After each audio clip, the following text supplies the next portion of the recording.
A 15. E arrivano appunto i gusti, gli aromi, i profumi che andremo.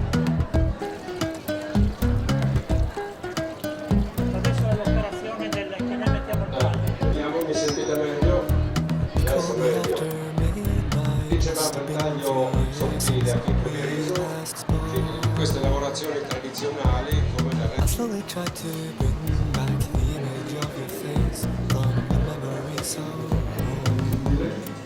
Oggi entriamo allora, di Antonio lavorando sempre su prodotti del territorio. Io lascio la parola a Federico, per esempio poi.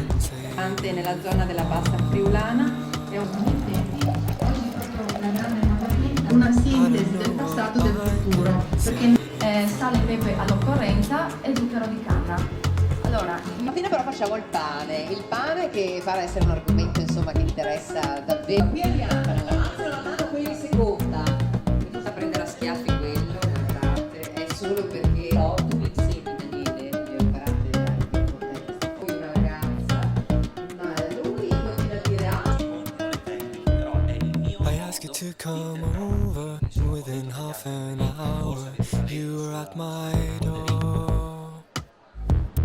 I've never really known you, but I realized that the one we were before. I changed into somebody for whom I wouldn't mind to put the kettle on.